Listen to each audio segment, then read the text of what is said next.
안녕하세요. 반갑습니다, 여러분. 앞서 수업 두 가지에서는 LC에 대해서 다뤘는데요.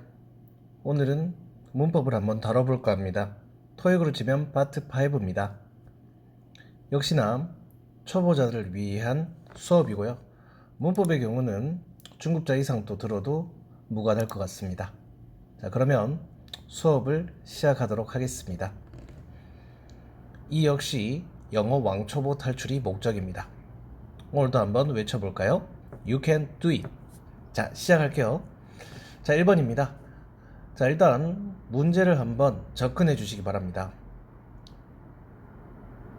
보통은 15초 또는 30초 이내로 풀어보라고 해야 되는데요. 여러분들은 아직 초보자이기 때문에 그거는 좀 힘들겠고요. 일단 천천히 한번 접근해 보시도록 하겠습니다. 녹화로 보시는 분들의 경우는 중지 버튼을 눌러서 문제를 푸는 것도 괜찮다고 생각합니다. 자, 일단은 시간을 한번 드려볼게요.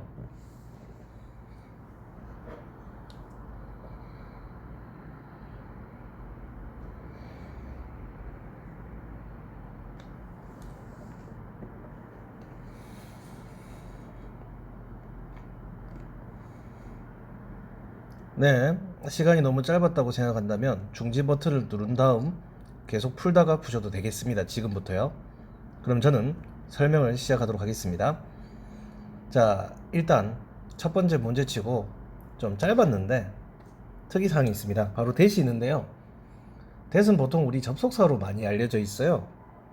하지만 여기 있는 that은 접속사로 쓰인 게 아니에요. 그럼 그걸 어떻게 아느냐? 일단 문장에는 접속사 개수와 그리고 동사 개수를 확인해야 됩니다. 저는 끊어읽기를 할 텐데요. 대각선으로 사선을 끊는 게 아니라 저는 이렇게 갈로치기를 하도록 하겠습니다. 자, 이게 어떤 표현이냐면은 보통 전치사 같은 경우 저는 끊어읽기를 합니다. 전치사 뒤에는 원래 명사가 나올 수 있다고 배우죠. 초보자 기준으로 쉽게 설명하도록 하겠습니다. 전치사 뒤에는 명사가 올 수 있습니다. 그런데 명사만 올 수 있는 게 아닙니다. 명사가 지금처럼 온다면 앞에는 형용사도 올 수 있는 것입니다. 이것을 저희 학생들은 부형명의 법칙이라고 해요. 그것은 형용사가 명사를 꾸며주고 부사가 형용사를 꾸며줄 수 있다는 이론입니다. 별건 아니니까 신경 쓰지는 마세요. 그래서 전형명 구조로 나와 있습니다. 그리고 동사가 지금 따로 없네요. 접속사도 that이라고 볼 수가 지금은 없는 겁니다. 왜냐면 지금 빈칸 자리가 그나마 동사가 될 수 있는 자리고요. 동사가 하나 있으면 접속사는 있을 수가 없기 때문이에요. 이것은 무슨 말이냐? 접속사가 없으면 동사 하나, 접속사가 하나면 동사 둘, 접속사가 두 개면 동사는 세 개. 이처럼 접속사 한 개당 동사가 하나씩 늘어나는 꼴입니다. 그래서 that은 우리 어릴 때 처음에 배웠을 때 it, this, that 할 때 그 that입니다. 지시 대명사라고 불리죠.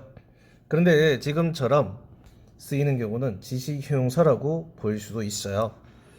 그래서 앞부분은 주어입니다. 수일치도 좀 안내를 해드릴 것 같은데요. 주어는 지금 단수입니다.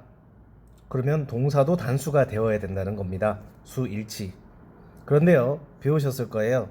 주어가 단수일 때 동사도 단수인데 동사 단수는 s를 붙인다.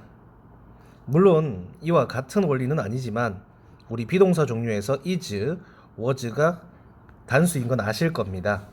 그리고 has도 단수 맞죠? 그리고 does도 단수거든요. 근데 공교롭게 물론 이 원칙은 아니지만 요령으로 참고하시면 좋겠습니다. 전부 다 s가 붙어 있어요. 동사는 s가 붙어야 단수다. 이런 식으로 받아주시면 돼요. 또는 주어가 s가 안 붙으면 동사에는 s를 반대로 붙여야 된다. 그렇게 접근해 주시기 바랍니다. 물론 이 문제에서는 전부 다 s가 붙은 단수 형태의 동사들이 등장했습니다. 어찌 보면 단어 문제입니다. 단어 문제이기 때문에 해석을 해야 되는 문제일지 모르지만 지금 이 문제는 동사 어휘 문제입니다. 동사 어휘 문제의 경우는요, 문장이 몇 형식이냐에 따라서, 즉 동사가 몇 형식인 동사에 따라서 정답이 결정되는 거예요. 지금 주어 동사만 있고 전치사에서 끊어졌습니다. 그러면 이 문장은 1형식 문장이 되는 것이지요. 그래서 보기 중에 1형식 동사를 골라라는 얘기입니다. 근데 1형식 동사들은 특징이 어떠냐면은 다 그렇진 않지만 많은 동사들이 동사 뒤에 전치사가 붙어서 수거로 많이 쓰입니다. 한 단어는 아니고요. 예를 들면 지금 전치사 in과 어울리는 동사를 찾아라는 것입니다. 정확히 말하면 전치사 in과 어울리는 1형식 동사를 찾아라는 것이죠. 모든 문제가 다 똑같지는 않지만 지금 보기를 보시면 A와 B 이 두 단어가 같은 의미를 가진 단어입니다. 물론 초보자의 경우는 아직 모를 수도 있습니다만 이 정도는 여러분들도 알아주셔야겠어요. 일단 지우고 계속 설명을 할게요. 이 두 단어는 참석하다라는 뜻을 가졌습니다. 보통 문법 문제에서 같은 뜻인 단어가 나오면 둘 중에 하나가 정답이 잘 돼요. 근데 attend는 3형식 동사입니다. 그래서 목적어가 와야 하고요. participate는 1형식 동사로 전치사 in을 잘 끌고 옵니다.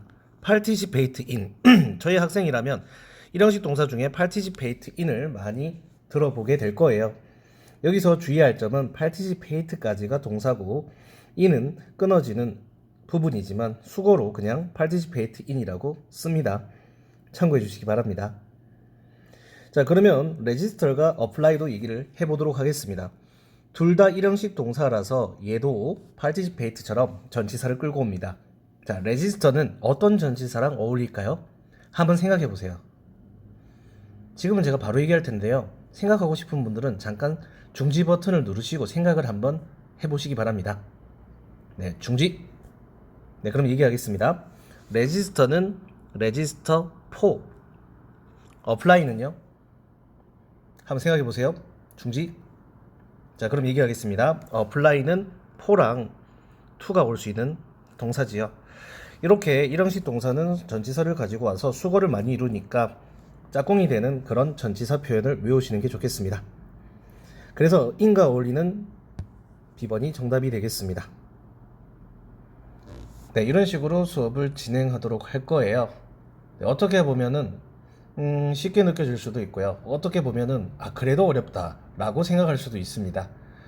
하지만 어느 정도 수준은 되어야 따라갈 수가 있기 때문에, 무슨 얘기냐면 너무 쉬운 것만 해도요 몇 달이 걸릴 수도 있고 1년이 걸릴 수도 있어요. 그래서 적정 수준은 유지하면서 설명을 하도록 하겠습니다. 그래도 한 문제에 벌써 10분의 설명이 걸렸네요. 이 정도면 좀 천천히 했다고 생각하고요.